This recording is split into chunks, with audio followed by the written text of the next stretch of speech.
What's up, everyone? Welcome to the Produce Like a Pro channel, and welcome to Nashville. Welcome to my mix room. We haven't done a tour from here in about a year, and some things have changed that I want to share with you. It's beautiful outside. I just put some coffee on. I have a stack of chocolate over there, and Napoleon Dynamite is coming on the TV as we speak. So it's a great day. Okay, maybe you're asking, what's new? What are we going to talk about today? We're going to talk about a few things, but number one is I have went Dolby Atmos immersive. And I know that's one of those subjects that if you're into it, you love it, and you're trying to learn more, and you know that's the future, and you're trying to kind of get your mind going that direction. And there's some of us, I've read some of the comments on that in most videos, and some of you guys are just mad. You're just angry that the world is kind of audio is kind of changing. But here's the deal: whether we like it or whether we don't, it's not only the future, but it's already here. Some of us will find that if we want to keep making our living in this business, even independent artists that want playlists, submissions and things like that on Apple Music are going to be asking for immersive mixes. Now, can we print stems and send them to somebody else to do that? Yes. Do we absolutely have to have Atmos in our studio? No. So I'm not trying to force anything on anyone.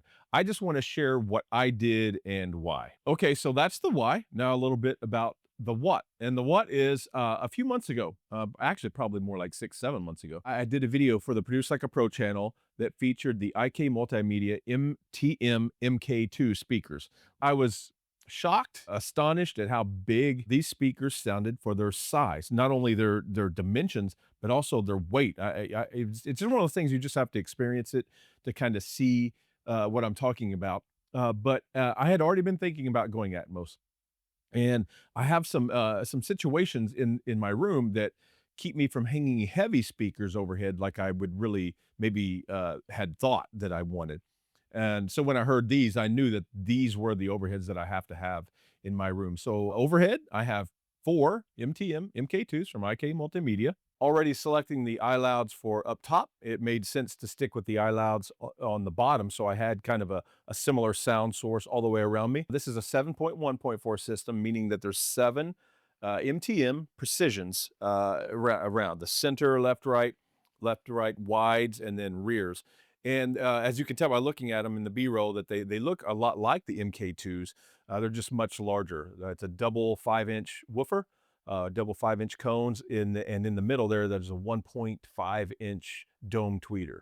Okay, so that's the 7.4, but in the middle you have the 0.1. So for the 0.1, for the subwoofer, I chose the KRK subwoofer. It was one of those things where it was kind of the price versus performance. It was just a great option for this package, because this whole system was kind of based on the fact that it was a real 7.1.4 system, but was also trying to do it as affordable as I could. Really, what I want to do today, for the most part, is talk about the experience of deciding to do Atmos and what it took to make it happen, the install itself, more than what specific gear I chose. But I know we are all gearheads at heart. We want to talk about gear. So let's talk about the interface real quick. What I chose was the Audient Aurea. I had actually seen this in person at a NAMM event in Anaheim and was kind of blown away. The price point, the options, and just everything about it, the hands-on use with the knobs, if you keep it, kind of close to you, or the ability to control it with an iPad, which was going to eliminate the need for me to get an expensive Atmos ready monitor controller, so I could keep my dangerous stereo box that I already had and just supplement my Atmos system with the Audient acting as the monitor controller itself. So more specifically about the monitor section, you'll see right here, just off to my left, I keep my handy dandy dangerous remote, and I can switch between the Atoms and the NS10s, my sources, have my volume, my mono selector, and all that kind of stuff. I didn't want to get rid of that and spend big bucks on something to do Atmos and stereo. So what I can do when I'm using Atmos, I just kind of move this out of the way, and this knob right here is just really close to the mix position. So I can select, you can select volume right here and turn your rig up or down, your profiles, your functions, and this knob just controls all of it. So it's just a really handy interface. And like I said, if this has to be racked up further away from you, you just install the iPad app and take off that way. Okay, so getting your speakers on stands is not all that difficult. I chose a collection of different types of stands to make sure that the speakers, wherever they were located, could be at ear level. And so there's a couple different styles around the ground. Where it gets tricky when you're getting into Atmos is the overheads, of course. Putting a speaker on a stand is nothing new. Hanging a speaker from a ceiling is a little different. And that can be challenging because my ceiling is shaped like this. And I know a lot of our friends out there actually work in bonus rooms. You know, the kind of a common floor plan in homes nowadays is there's a bonus room on top of a garage, and a lot of our friends have studios in there. So the walls go up, the ceiling goes like this, and so it's like at maybe a nearly 45-degree angle. So you have to have a way to hang your speaker straight down and navigate that angle. To do that, to the rescue, Triad Orbit. I looked at a lot of different things, and if you just have a flat ceiling, there's a lot of options, including IK Multimedia. They have their own stand and hanging system you can use if you put it into a stud. But I didn't have that option here because of the angles. And let's talk about what I did. So what I did is I actually called a contractor in, the one that actually built this room for me, and he cut a piece of wood, measured the angles to where it would be kind of basically flat where the Triad Orbit mount system would start.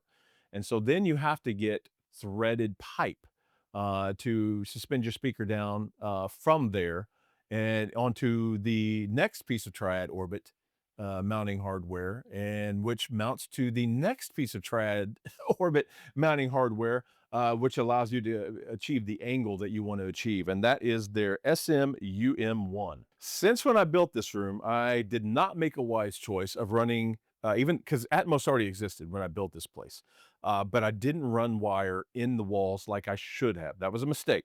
So I had to run the wire to get to the back speakers, and even the mid wides uh, had to be out in the open, had to be exposed. And I'm kind of picky about the way this room looks. I'm really proud of it. I want it to be attractive. So what I did, me and my assistant ran to like a Lowe's, Home Depot, just basically a hardware store, and we got cable hider and we painted those. The paint that I have, on this and the paint that I have on the walls, I still have that paint in the garage. So basically, we just bought that channel cable hider system and ran the cable around all the doors. There's 3 doors that I had to navigate in this room, and even along the floors. In fact, Max, if you want to zoom in down here on the floor, you'll see I had a compound miter saw, and I just ran the cable in the connection or in that tube until it terminated right here, and that way it kind of it kind of hides the cable. You don't see. I guess that's why they call them cable hiders, right? It makes your room still stays kind of attractive, and it kind of, in my opinion, it kind of looked like quarter round down there, like would be. And I haven't yet done it, but I need to get some caulk and finish off the seams to make it look nice and tidy. But that's kind of the way that I hid the cables in a let's call it a retrofit type Atmos system where I'm adding it to an existing room. Now, one of my favorite things about this room is the large acoustic cloud that's over my head that is custom made. But of course, that posed a challenge to get speaker cable up there. So you can see we used the Triad Orbit mounting system that I was talking about that allows you to get the speaker angle you want.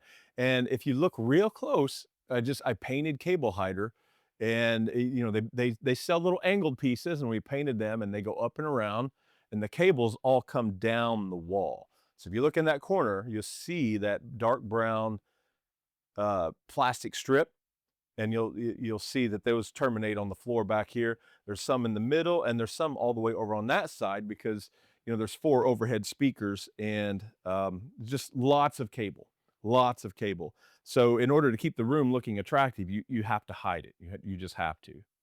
The other major change that I made to the room was the addition of this flock patch right here. So, as you know from watching, well, as you can probably tell in the background of this video or my last studio tour, I have a lot of outboard in here. I love outboard.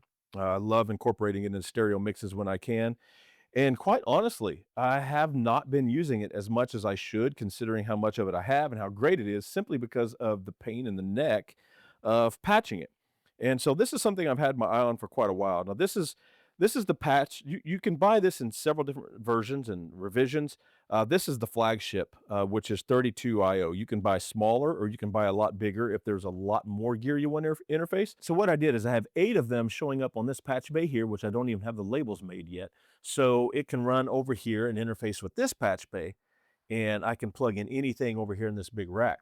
The next 16 hit everything that's in this rack. So I got all this stuff right here, like the SSL Fusion, the Stereo Bus Plus, the Better Maker. And I was really anxious to get these back online. So these are patched in now with MIDI. So it'll sync to the clock or to the tempo of the Pro Tools session. And I can call up, any of these patches because they are just so much fun. And these boxes, they don't make them anymore, but you can still find them on eBay and Reverb and things like that. And I highly recommend them for something that's hands-on and just a blast to use. Now let's talk about some of the pitfalls. And number one is that you can avoid a lot of pitfalls if you build your studio with Atmos in mind on the front end. Don't make the mistake I did. So now, of course, this is not going to be an option for everyone, but for some of you out there, you're going to be moving houses in a couple years and building a new room, or you have your eyes on building a new room, or you're maybe even currently building the room of your dreams. So for those of you that are in that position, I can't recommend strong enough that you go ahead and do some things on the front end, even if you're not going to install Atmos yet. Even if you're thinking, okay, maybe down the road, you're not going to buy the speakers, none of that kind of stuff. Go ahead and do a couple things, okay? Getting the cables in the wall is going to be so much easier before the sheetrock is up, and it'll be attractive looking because it's not even seen, so you don't have to worry about all this cable hiding crap and nonsense that I had to deal with. Number two, and this is the biggie: electricity in the ceiling. Uh, that's just something that's not a thing, right? You don't have outlets up in your ceiling. You're not plugging your vacuum cleaner into your ceiling. But Atmos speakers, they're going to require power. So, they're going to be, the amplifiers are going to be built in. It's not going to be a passive cable running. So that said, just go ahead and put, if I would have hired my electrician that built this room to put in an outlet or two in the ceiling when he was here doing it, it would have cost me a fraction of what I ended up paying to have him come back out and put, outlets retrofit in the ceiling. Had to get up in the attic and cut holes and stuff. And it cost me, I promise you, about 4 times as much as I would have paid if I would have just went ahead and done it when I built the room. So it's just one of those, I made a mistake. One of the reasons for this video is I don't want you guys to make the same mistake. Just go ahead and do it. It's going to be cheap while the construction is going on. Another thing that caused me some problems and cost me some time was the fact that because and I have some friends who put in Atmos rooms and they dealt with the same thing, and they're the ones that told me how to fix it. And that is when you're working from a room with irregular ceiling heights or a tall ceiling that the speakers are going to be suspended from quite a distance. There's no products out there that make a suspension system, just ready-made, ready to do that. I think it's a matter of the fact that probably nobody in the hardware studio business wants to put their name on a product and their promise on a product that a 50-pound speaker is not going to fall, right? I mean, you think about a boom stand. If you mount one of those and you crank it down and you have a client sitting in a chair underneath it and a 30-pound speaker falls on their head, that's a problem. So that's probably why. Because of that, though, since no one makes a ready-made system for irregular ceilings and height, high ceilings, you have to kind of build your own. Where, as you can see, if you remember when I showed the speakers on the cloud up here, it was a matter of mounting the triad orbit system directly to it because it was right at 8 foot, problem solved. Okay, when it comes to the rear of the room, though, that's a whole different system. Those are irregular, and one I think was around 2 foot, and one was somewhere around 4 foot. And what you have to do is you have to go to a hardware store and get 3/4 inch threaded pipe. But here's the problem: no one sells custom lengths, so you literally have to go find a plumber or something like that and pay them. You do your measurements and you pay them to cut it and thread it, and then you paint it and you hang it. So that's one thing that you're probably not considering that you're going to have to do depending on your room layout. You're gonna have to go find a plumber or somebody like that and get some custom piping made, okay? And number 3, here's another problem: the cabling. This is something that a lot of people don't think about. you have to have a lot of cabling. So what I did, you don't go to Guitar Center and buy off the shelf. I think this one needs to be 54 foot. You don't buy that. The only way to do it is by bulk. I bought from Redco, and the connectors as well. And I had to hire somebody to come out and put them on both ends. We had to, this box terminates in 1/4 inch. And so she had to put 1/4 inch on this end and XLR on everything else. Not something that is to be taken lightly. It takes a lot of time. And some of you guys are great at soldering, and you can save yourself money by doing it yourself. I am number one, not great at soldering, and I always have to be mixing a record. I never have enough time to, even if I wanted to do it, I don't have time to do it. So, it's an expense that some of you will encounter. Now, here's another thing to think about is getting your room tuned up. And because there's speakers all around you at various distances. Now, there's a couple things. You don't really have to worry and micromanage all the differences. The way we do in a stereo field, we get so picky about that exact triangle between our listening position, and everything's pointing right at our ears at ear level, or if they're above, pointing down. In Atmos, it's not that it's not quite as big of a deal, because you're gonna tune your room, and it's going to measure the distances from all the different speakers. So when you're setting in the sweet spot, they all arrive, at the right time, so there's no phase cancellation, there's no timing, no flamming, kind of deals. And what I chose, and it comes with the Aurea, the Audient piece that I was talking about, is SonarWorks. Of course, if you want it long term, you have to subscribe, but that's what I use to tune the room, and it does come with the microphone that SonarWorks needs to do what it does. So we just set it up here, ran that series of tests, and it took, I think, about 50 minutes. It took about 50 minutes to measure the room out. But the KR, I'm sorry, the IKs also, every one of these, whether it's the MK2s above me, the small, or the larger precisions down low, they all come with a mic, and they have room correction built in as well. So that there's software you can attach to your computer to really do all kinds of things. You can tune your room, you can take care of timing distances, or tune the speaker to the room rather, and you can also use that same technology with the existing speakers you have. Another video I did for IK on the Produce Like a Pro channel a little while back was for their ARC system, Auto Room Correction, I think is what it stands for. And even if you have, Atoms, NS10s, Vocals, whatever speakers you may have, you can use this crazy cool technology they have in ARC. And basically, for I think it's around $300-400, it's really inexpensive. You get that Trinoff style room tuning for just a fraction of the cost, and it's very effective. I highly recommend a lot of our friends that are having trouble with the acoustics in the room. It's like, this speaker sounds like there's too much low end. I know I'm not hearing things right. It's a great and easy, cheap fix. Okay, another thing, and I think this is one of the things that makes a lot of our friends mad, or our Atmos haters, let's call them, is the fact that it's something new to learn. So many of us, like, I mean, right here, right? I spent so much of my life to mastering stereo. Those skills haven't went anywhere. It all still has to fold down to a good stereo mix. So getting a good stereo mix isn't going anywhere. I don't think that's something you have to worry about. But another aspect of that is learning the technology. So getting inside of Pro Tools or Logic or whatever the case may be, and being able to perform an Atmos mix. For some of us, it's just, because I admit it did me too. It kind of just made me mad. It's like, I don't, I know Pro Tools so well. I know stereo so well. I don't want to add something else to my plate. I don't have time. So something that I did is, I was at, this was another video that was on Produce Like a Pro, is I went and toured the Harrison facility in Smyrna, Tennessee with Eric Gonzo, Eric the Hair. And we had a great time down there. It was a great group of guys, great products, but they showed us their DAW called Mixbus, which now came out in version 11 just recently. And Atmos integrates into that super easy. So if the DAW that you're currently using is kind of driving you mad, first of all, learning the how to mix in Atmos inside of the DAW that you currently know is probably going to be your best choice.